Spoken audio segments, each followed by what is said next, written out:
Luke, does Jethro want to come up here?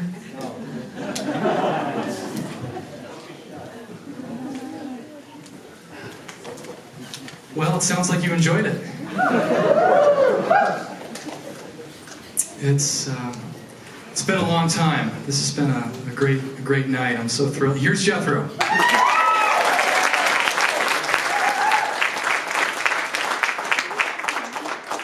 So like I said earlier, you're welcome to leave if you need to get on with your evening. What you just saw was an hour and 40 minutes. I expected it to be 90, but I was shy of 10 minutes in my estimation. Did it feel like an hour and 40 minutes? No. Yeah, that's what I've heard from other people, is it kind of has its own time zone to it. But I want to introduce you to the cast, because we can do a Q&A. In fact, we will do one, as long as you're here. To my left is Luke Unsticker. Do you want to introduce yourself? Well, he kind of already introduced me, but yeah, I'm Luke Unsticker, and yeah, I play the goofy one, Jethro Angus, and it's great to be here tonight. The goofy one, but also the unsung genius. You know, fixing up that robot and getting him to fly like you did. And to my right? I'm Jeremiah Noor, and I'm really excited to be part of this project. Very excited. My name is Timothy Cleveland. Can you recognize him without the eye patch? Yeah. I know I'm not as grizzled and handsome as I was in the movie, so I'm sorry to disappoint. I'm Kylie, better known as Lily, and I'm just as shy as I appear on the screen. And I'm just a little less pompous. I would certainly hope so. Anyway, I was very glad to be my mild-mannered self when we were done with production. But it's hard for me to see all of you. But any questions after what you just experienced? Anything you're curious to know about? When's Act 2? When's Act 2? No kidding. No kidding. I know. So we don't have to wait another 3 years for Act 2. Believe me, seriously. Act 2, most of it is edited. It's just a matter of putting the final touches on it, the visual effects and the sound design and the music. Those might be just a little bit more than final touches, but nonetheless, it is moving along, and the wait won't be too much longer. So it'll be a thrill to show you Act 2. I'm really excited for you to see that. Apologies for the cliffhanger. But I really wanted to show Act 1, even though the whole film isn't done, Act 1 and Act 2, I wanted to have this because it has been so long, and this is a finished piece, and it really plays as its own film, I think. So, yeah. Another question? Yes? Where did you film this? With the big red barn? Well, do you want to answer part of that? Oh, well, the barn was filmed at Larry and Deborah Staker's, actually. Good friends of many people in the audience and friends of myself. And yeah, that was a beautiful venue. One of my favorite shots is when you and Kylie, or Lily, Kylie/Lily, Lily/Kylie, when they're walking across the landscape and you're seeing the pond, and that's one of and the wind chimes and all that. I'm a big fan. So that property was a beautiful location. Very glad we could film there. Yeah. How long did it take to film? Too long. Anybody want to answer that? To give you some insight about how long he likes to do things, each line, I probably said the I'm old line about 10 times before he was satisfied with it. And that's just 2 words. It's a nightmare with anything longer than a sentence.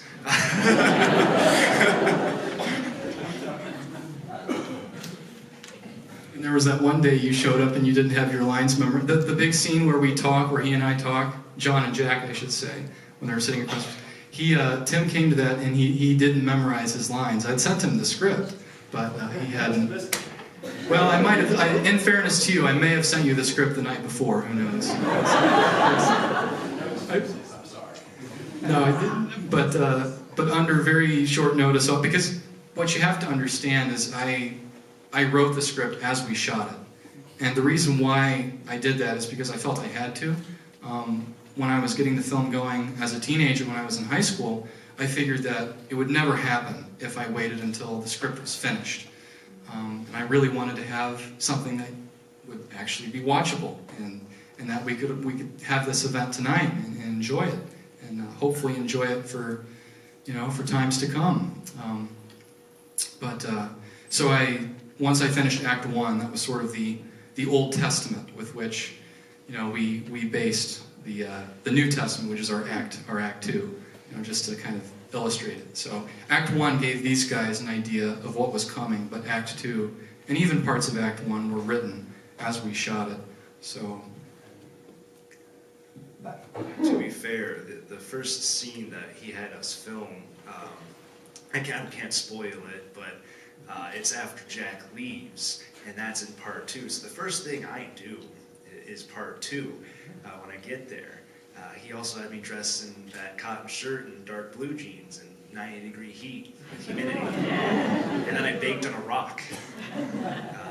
The eye patch blocked all the sunlight, of course, so I had a purely red face. And I looked like an inverted raccoon. Very lopsided. did any of you, while we're on the subject, did any of you want to speak to the laborious nature of our production schedule? Walking through the water about 50 times. I was telling that to my sister while I'm sitting there. He had us walk through that water over and over and over. For multiple shots. And Not just multiple things. yeah, it was right after a 5-inch rain. He was thinking it was going to be like this, a regular level, and it was nasty. I told him when we got there, it's like, there's no way we're doing this. Nope, we're doing it. Yeah, when I walked to that location, which was it's a part of the trail where my family used to live at Woodsage Apartments, and so the trail takes you to that little venue. And I took a morning walk there to kind of scope it out before filming, and I looked at that, and I'd never seen it that high. Like Luke was saying, I've only seen it there. And so what I was thinking would be a quaint little, across the tiny little stream. I looked at this, ginormous stream, and I thought, well, this either means that the scene is ruined for today, or it means that it's 100 times better. Yeah. Yes? Was there a favorite line or an ongoing joke that kept happening during production? That's a great question. We had a lot. There was a lot of backstage ruckus on this project, especially when you get a band of teenagers together. So. I said I'd like to think I was well behaved. Yeah. There was that one time when you were, well. Can you think of a way to answer that question? I'm trying to think myself of. Yeah, I had a nickname for Luke. I called him Sir Luke. That's just something I'd call him. Yeah, but. So I had a little song I'd sing, me and Marion. It's part of my singing. We're just so awesome, not taking one-take wonders. That is. There you go. I guess that counts. The one more take. Whenever a director says one more take, you have to know something. That is not going to be the last take. That's for sure. Yeah, no, you're right. We did have a backstage saying, and this is going to be a one-take wonder every time. We started a new scene, we're like, okay, we're going to do this in one take. Never did. But we'd say it regardless, in hope that it would be. Never was. There were a few one-take wonders, And they mostly happened when we didn't have time left to do another take. It was always racing the clock. But no, there were a few one-take wonders in there, for sure. But as far as the one more take thing goes, I got to a point where I really had to discipline myself not to say one more take. And every time I'd say it, I'd kind of kick myself a little bit and say, no, don't say one more take. Say, let's do another one. Not by intention, but by consequence, certainly. Anyhow. Another question? Yes. Hi, Cynthia. Time span between when you actually started the shooting and finished the shooting, and also your schedule. Did you plan on working on weekends and just in the summertime, or how did you work it? Yeah, that's a great question. Would you like to speak to this? Because Luke and I, it was... You might think that the most difficult part of making a film is the shooting. No, it's the scheduling. It was very hard, very difficult, very stressful for all of us, and I was very ready to be done with that side of it, and I'm sure these guys were definitely ready to, but it went on for a very long time. So we actually started filming in the fall of 2014. And earlier in that year, my hope was that we could film in the summer. Again, my thinking was that it'd be a summer project, but I was trying to get a cast so that we could film the movie. You can't do a movie without a cast, so that's how I spent my summer. It was just all I did in the summer of 2014 is take walks, write emails, make phone calls, but in the fall we had enough cast members together, including Luke. I think it was just like Luke and Jerry and another member of the cast who didn't stay on the project because she wound up being too busy, sadly. But not too sad because we had Kylie as a result, and she's irreplaceable. Forgive the tangent. So we shot we started scene 1 in the fall of 2014, but it really got too late in the year to do much more, and so we resurrected the production the following year, and the summer of 2015 was really the year that we made this movie. And then there were a couple more shoots the following year, and altogether there were 47 days of production. And what I consider a day of production is when there's someone that, when there's people a part of it, not just myself. There's things that I've shot that are in this that I've done independently because I didn't need, like shots of the, like the tree line as the robots are coming in. I didn't need Luke or Jerry or Tim or Kylie to do any of that. But for the days in which people were actually a part of it, 47 days of production. However, that was what it was when we wrapped what I consider principal photography, which involved the principal cast. There are a couple of other additional cast members. One who's in the audience, James Ware, and a longtime friend. And by the way, we grew up with Sci-Fi together, and so all of our childhood, the things we loved in our childhood, largely inspired this, what you just saw, which I think is pretty evident. And then there's another guy who plays an extra role as well, Will Jacobs, who is a fellow filmmaker and very, very talented guy. And he was the one that you saw in the flashback sequence where he's looking at the program before it manifests as the robots, and he's looking into that beam. So that was Will, and you'll see James in Act 2. He did a great job. So if you count what they did, and then another guy, Parker Roth, who played the guard that you saw back there. So it was, yeah, he was wearing a football helmet actually. So if you count all of those extra days of shooting, it was 49 days of production. But the raw footage is something like 900 gigabytes. over 70 tapes, 100 if you count the ones that I've done without the rest of everybody. But suffice to say, it's been a long haul, and ideally you would to answer your question more specifically about schedule. There wasn't a fixed schedule ahead of time. There was no plan at all. And if you think that's insane, it's because it is. But that had to be, there was no alternative. Because if I had said to everybody,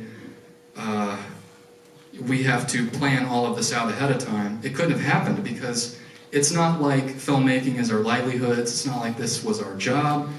We were high schoolers, and this was, you know, the time that we had to make. We had to make time in order to pull this off, and so it was very, very, very difficult to do that, but we pulled it off. So it was an irregular schedule. I saw your hand up. I think your hand was the last I saw up. Oh, have you? How long is the script and how long did it take you to make it? I have actually not counted how many pages there are in the script. I haven't gotten around to counting the pages in the script, because the script was never compiled as a whole script. I wrote the scenes, so I have the scenes individually, but thank you all for coming, those of you who are exiting. Thank you so much. Yeah, so I'm curious to finally go back and count how many pages there are in the script, but it's about that thick. It became more of a behemoth than I anticipated. It really was a learning experience for how much, you know, film and time and all of it takes in a practical sense. Jeremy, I think you were the one that had your hand up.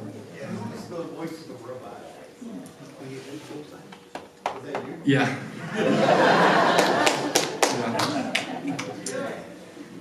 Yeah, that was fun, because Robbie Jr., he's right over there. He's let me get him for you. Hi, how are you? I was very pleased to be in Space Prairie, though I must say that Wes, how do I put this delicately? I felt that I should have had a more prominent role in film. I think there are certain qualities that make me a rather, shall we say, endearing and photogenic fellow, which warrants a larger inclusion of my character, in my humble opinion. But I will say that I am most grateful to Wes, because he will have launched my career as a result of this endeavor. And after this film comes out, I'm hoping to make a remake of High Noon. I'm going to be the next Gary Cooper. I'm gonna have the cowboy hat, I'm gonna have the holster, the whole thing, the whole bit. It's gonna be great. Watch out for it. 2021, folks. I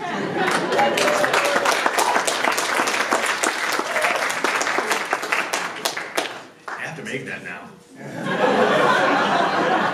That's your next project. Wild, Wild Robbie West.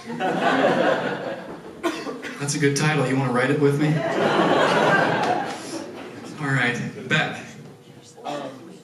Could you tell us about a little bit about the VFX? I'm sorry, I didn't hear that. Could you tell us a little bit, please, about the VFX and your process for making visual effects? Yeah, so I edited this on 10-year-old software. The software is from 2007, so the render times are incredibly long, and they're, you know, I didn't really use After Effects. All of the I tried using After Effects. I had problem with motion tracking on it, because it does better with motion tracking on some cameras than others. And this camera in particular, it's difficult for After Effects to motion track, which means that I mean, you're familiar with it because you asked a question about visual effects, so I'm sure you're familiar with the concept. But motion tracking, for those of you who don't know, is like the shot where you see the patrol ship in the clouds after the bird swoops down, and it's a handheld shot, one of the few, I think it's the only handheld shot of one of the spaceships. And so that's what motion tracking is, when you want to have an object, you know, go along with the other motion that's in the shot. So that was all frame by frame. Yeah, so that takes a while. It's been an incredible investment, and I'm very, very glad that you all have seemed to enjoy it as much as you have. I've really, really appreciated tonight. Yes, Aaron? Is there going to be anywhere that this is posted up online for, viewing for people who couldn't be here tonight or viewing again? I'm really glad you brought that up because I had meant to mention there is a sign-up sheet back there if you would like to stay posted about Space Prairie news and when it will be released and future screenings. There's a sign-up sheet back there. You can jot down your contact info and we'll keep you posted. And also, I would love it if you would consider writing your feedback too, which is also on those same sheets. I'd be very curious to learn how you all felt about it. Anything else? Anything for any of these? Question for the cast. Do you remember how Wes pitched this idea for this film to you? That's a very good question. I'll just hand the mic over. Let's see, did I hear about this from when we were at church camp, or was it after church camp? I can't remember. Because I know we met at church camp. I would have told you about the project, but we didn't talk about your playing the role until a month later. Right. Space Prairie. The first thing you think of when you say that word, for me at least, I imagined a stagecoach wagon with some jet thrusters attached to it. But no, I always wanted to do like some kind of a full-length feature film. So when he emailed me about it, I was like, oh, holy cow, yeah, he's sending parts for that and everything. He's like, yeah, I got this part for this nice mild-mannered Thomas Clark, or I got this stoic, heroic Jack Knight. And of course, I was immediately, Jack Knight, Jack Knight! I wanted to wear the eye patch man, I wanted the beard. But my voice doesn't have the same tone qualities as his does, per se. But I ended up really loving the character that I ended up playing. He's just a guy that is just longing for an adventure, but he just doesn't know it yet. And maybe he'll get a little bit of it in the next act, which you guys will see later on. For sure. It certainly is an adventure in the next act. The way I found out about this film is through the actress who played Marion. We were in high school together, and she was talking about this movie she was a part of. And I'm just sitting there like, okay, this all sounds pretty neat. She's like, we're looking for additional actors. So she assures me, she's like, we could contact Wes, set up some kind of audition.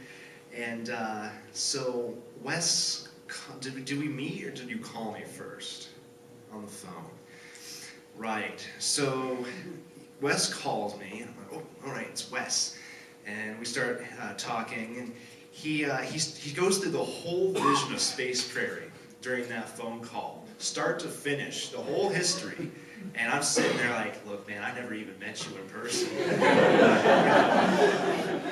You give me the whole story, and I just wanted to audition for a part, but okay. And I think you just wanted to hear my voice, right? Or did you want to schedule time to meet? I can't. Well, I was desperate for Thank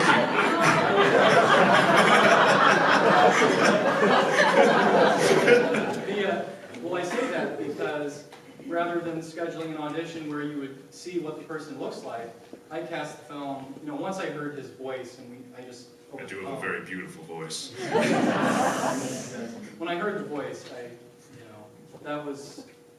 If it sounded good over the phone, or halfway good, or whatever, well, if anybody was available, they're in the film. That was how it went, because you would have to be there aren't very many people that could commit to something like this, and all of the families of these cast members were extremely gracious and accommodating and supporting us.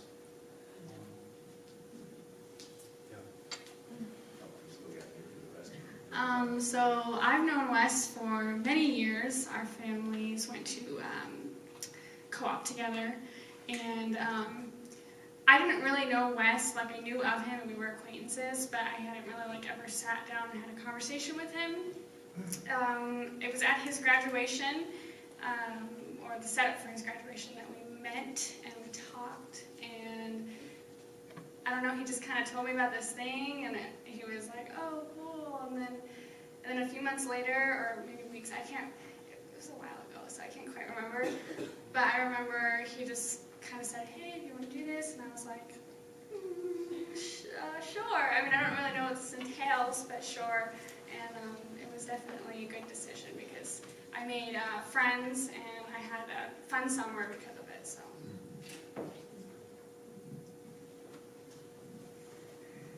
Dang it.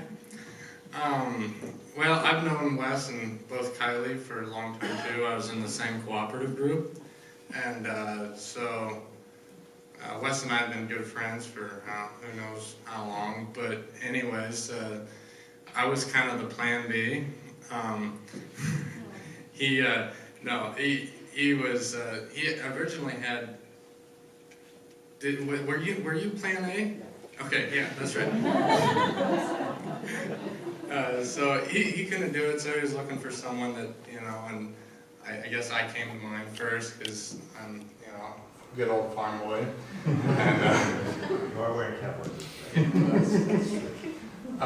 so he, I can't remember when we talked, but he was like, hey, you want to be part of this film? And I was like, oh yeah, we, get together, have a couple days, we screw around in front of a camera, and, short little film thing, that'd be fun. Yeah, little did I know, it was way more than I sure could have handled, but, I mean, we got through it, so. Somehow.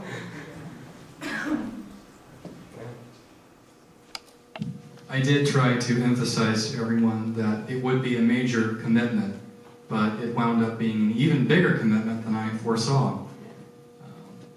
Anyhow. Well, that's what makes great movies so good. Mm-hmm. George Lucas and all the other greats and stuff, that's what made their movies so good, is because they made a commitment to it. Amen to that. That's how we got Star Wars. Yeah, the greatest things in life come with dedication and patience. Yeah. So, Maggie? Yeah, well, I was wondering what inspired the color palette of the movie.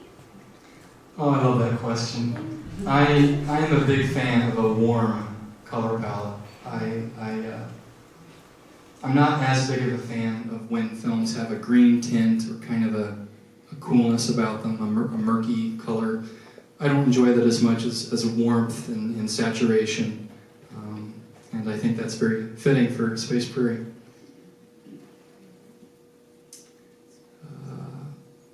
Rich. For your character, was there a particular actor or character that you kind of modeled your dialect or mannerisms around? Or?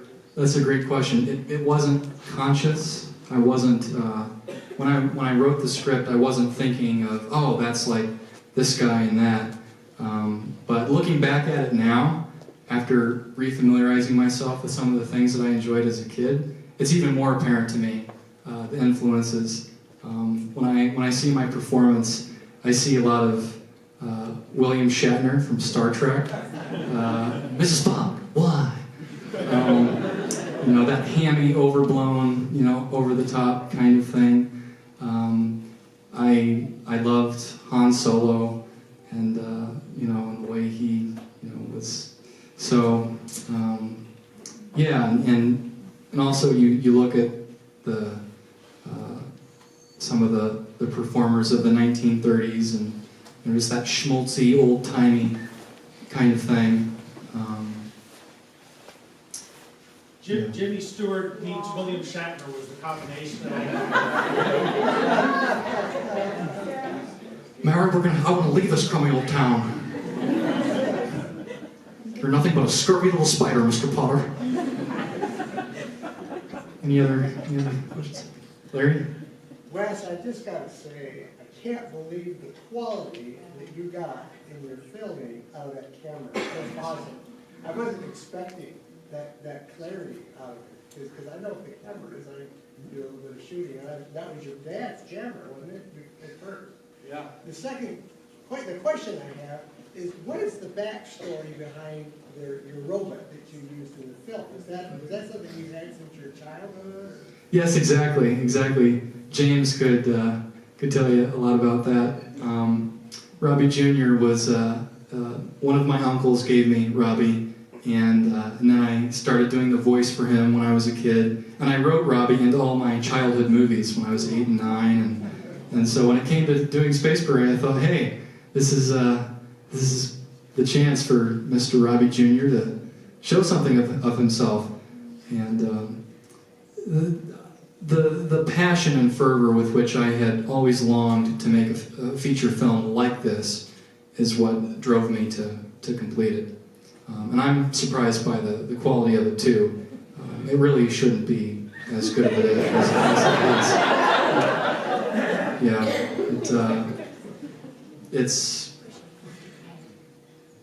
it's very different from what it would have been had I put the film out 3 years ago, or even 2. It's become more advanced as I've continued to work on it. Anyway. Ellie. So enjoyable, all of you. Thank you. I just wanted to ask, where did you learn the fight moves? Did anybody incur any actual injuries? And will you have a blooper reel? We could make 50 movies with the blooper reel.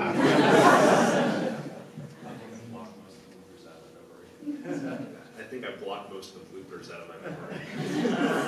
There's some zany ones, that's for sure. Did you ask about the choreography? Yeah. Yeah, the fight. Yeah. I missed one part. You said, well, there was laughter. Did you incur any actual injuries? Oh. Any of you during the filming?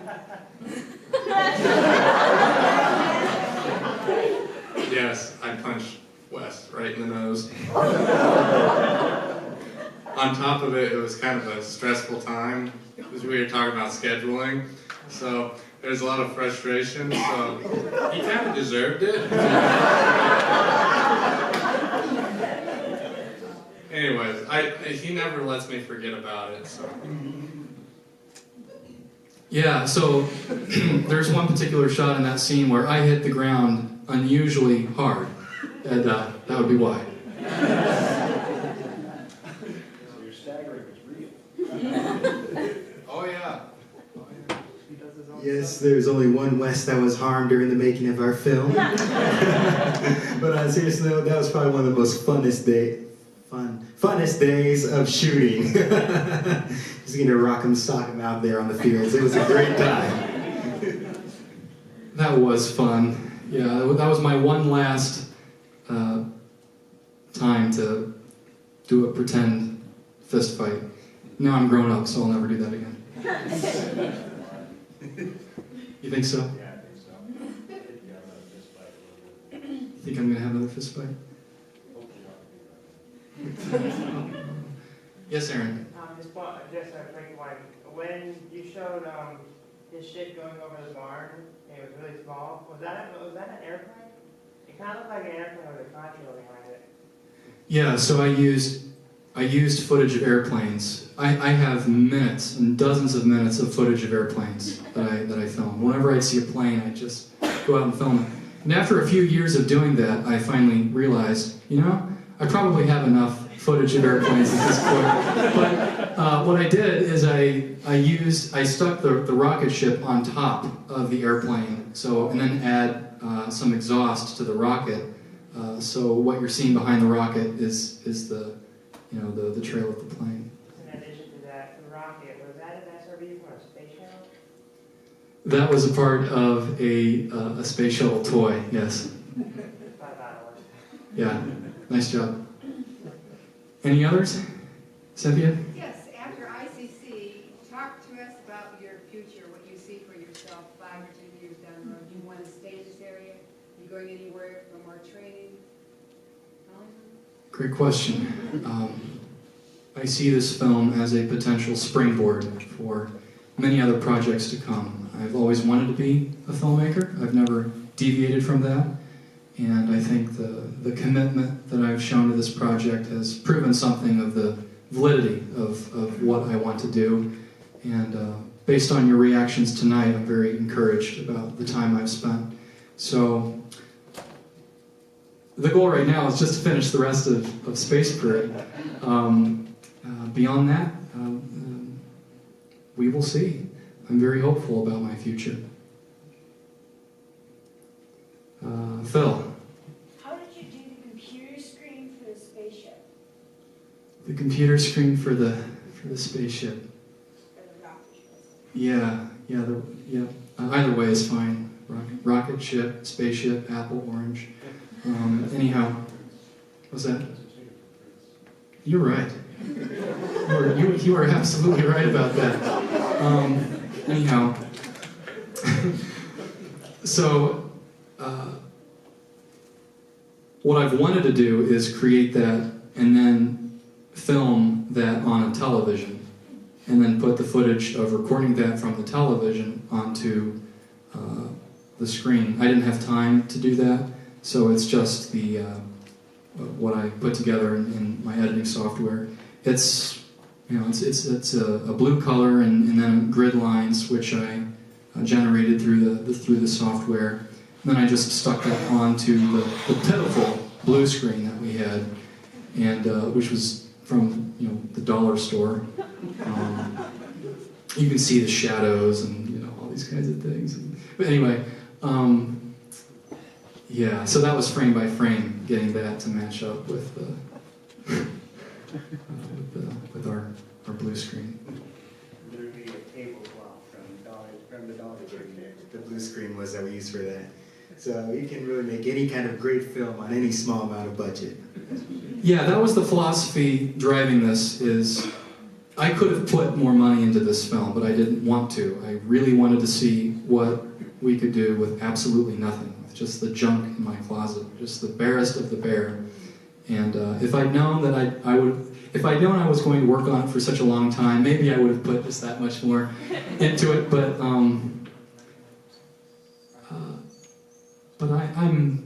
I'm pleased with what we've accomplished, despite. And it's a schmaltzy, lighthearted film anyway. So I think the no budget nature of that is largely fun because of it's entirely fun because of the overall nature of the film. And in the opening credits, you saw that it says a youth production. It's like high school theater, where you see young people playing old people. It would have been nice to have put a little gray in your hair, but I didn't want to do that. It would have taken too much time. And the idea, we didn't do makeup, we didn't have lighting. I mean, we obviously had lighting in the shop. We didn't have a lighting department, is what I'm saying. We didn't have lighting equipment. Yeah. So I think your hand went up first, Michael. Was the score like public domain, or where'd you get that? The what? The score, the music. The score, yes. So a lot of classical music is public domain. Most of it is. But the thing of it is you have to pay for the recording rights. So the most money I will have put into this is for the music. I'm working with a company in New York called Free Play Music, and they are superb. They've been wonderful to work with, and they have a fantastic music library. So what I would do is listen to the tracks that I downloaded from them. I'd listen to them, and they were just, listening to those tracks was a lifestyle for me, thinking about which parts of this music can go well with a scene, or what ideas can be spurred from the music for scenes. And in the early days, especially of writing, I wrote some of that material for the music. A lot of it, as far as the timing and everything, that was largely figured out in editing, but there was nonetheless a loose concept of how the script would match with the music, at least in tone. Yeah. Or actually, Ann Hope first. You had your hand up, I'm sorry. Well, that was my question. question was, like, what has the total budget been? There is no budget, first of all, but as far as the in the sense of how much money have I put into it, less than $1,000. I would have really liked to have had some actual gun props, you know, that don't have the tips on the end of them. You see, Amazon slighted me. I thought I was going to get this nice, beautiful replica. I paid $50 for that pop gun. So never again, never again. So when I got that, I just said, okay, this is what we're using. Whatever. So, hope you don't mind the orange tip too much. I like to think of it as it's the future. Guns in the future have the orange tip. Yeah, that's what the orange is. What stores the laser energy makeup. That's the trigger, the whole thing. Well, there's a physicality to it too. It's not just materialized. You've got to store the energy, and that takes some space. Okay, you had your hand up. I just wanted to say first off, like, that was a great film. Honestly, when I saw the title, I was like, expecting like space cowboys. And I do have a question for Timothy. Oh no. I think this is what it. No. Is it what I think it is? No. Oh. Good. So since you had the beard and mustache in the film, are you considering actually in real life maybe potentially growing one? Well, Emily's already told me no. Preemptively, she said never to grow a beard or a mustache, especially like that. Although it wouldn't be as bad to grow my facial hair because I wouldn't have to glue it to my face. That was always an adventure. Wes basically had to treat me like a small child as I'd whine, as he'd paint glue on my face. Like, oh, stop, just hold still. And then the hair gel was also a mess. My hair was slicked back. You notice, actually, I think in the scene where I walked off in the distance, my hair wasn't slicked back, and that was a scene where Wes said, yeah, screw it, we're not putting hair gel in you. We're just going to take the film. We're just going to take the shot. So, to answer your question in full, no, I'm not going to grow my facial hair. I like the smooth look, and yeah. While we're on the subject of facial hair, I grew facial hair for the purposes of this film, and then after it was done, I shaved it. Then I realized I liked it. So, but I saw Tim a while back, and he had a little bit of scruff, and I was wondering if it was gonna, develop. But no, he's young and spry and clean shaven. So, okay.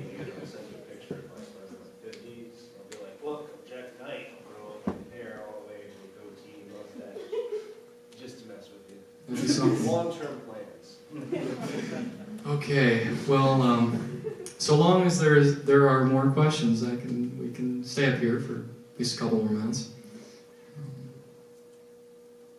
Doesn't look like there are any. Oh. No, I was just going to say, Wes, I'm just very impressed that you wrote it, you directed it, you found your cast members, you edited it, you got the music score. Like, that is phenomenal. And I don't know what they do in the filmmaker world, if there's even any filmmaker out there that has done all these parts, but kudos.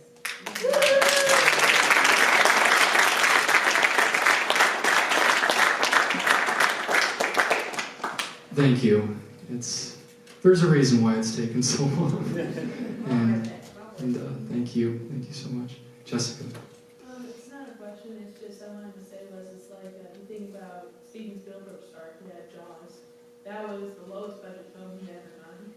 And it ended up being the most blockbuster hit that everyone knows today. It's the best one, has best score, has best actors, even though that some of them weren't even planned and everything. And that's what makes the most movies good, is the things that aren't planned, the best things that don't happen. And they had a whole bunch of problems with Jaws because he made the shark and everything. point, with that famous line where, I think it's Robert or something, is throwing all that chunk into the water, and it finally came up and said his line and everything. So he did a good job and everything. I enjoyed it. There's a lot of comedy, there's a lot of sci-fi and everything. And you guys did very good for the lowest budget you guys had. It's nothing. Thank you. And I'm also so grateful that the cast was as wonderful as they were. They did an amazing job. Truly. I mean, I was just hoping I could get people to agree with it, to agree to do it. That was all I was looking for. If you can do this film, great. I just want to make this. But they wound up being the perfect people. I mean, there could not be anyone more perfect than Luke as Jethro. He is Jethro. And Jerry, he brought such a winsome innocence about Thomas and just a purity of heart that really came through. And Jerry really recognized the valor of that character and brought that out. And I'm very thankful to you for that. And of course, Tim, you know, Tim with his little voice. Yeah, and Kylie, she was just perfect. It was really wonderful to watch her blossom on the screen, and all of the others that aren't standing up here too. It's all a miracle, and I'm so grateful to my parents for supporting me in the way that they have, because to do something like this takes some sacrifice, and I feel really blessed to have so many people in my life that have supported me. Many of you who are in this room. So thank you. Thank you so much. With that said, I think that does it. But did you have a question? Oh yeah, are you more patient after doing this film? Yeah, I'm not as restless as I was at the start of it. I was very nervous at the start of it. I mean, even to call my best friend, James, to ask him about the film. I was so nervous to ask him about it. And he's my best friend. I talk to him all the time. But I was so nervous because this is the first project I've ever done, which is something that I feel is at the level of expressing something that is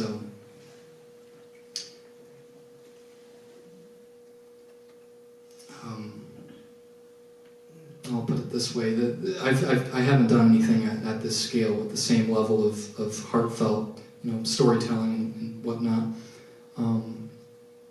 What was the question? I'm so sorry. I had a late night. Oh, patient, that's right. Yeah, so to finish my story, I was so nervous to call James that I actually wrote out bullet points of what I wanted to say to him. I was that nervous, and because it was my dream, and I really wanted to see this happen. I'd always wanted to make a film with my friend, so I called him and said, "What do you think about making the film together?" And I wrote the script for my friends, and all of them, after many months, had to leave the project. And so everyone that wound up being a part of it was a second choice or even third choice. But the last choice wound up being the perfect choice. I'm so proud of all of you. I'm really thrilled. So yeah, I've developed a lot of patience. Yeah. Anyway, thank you all for coming. Thank you so much.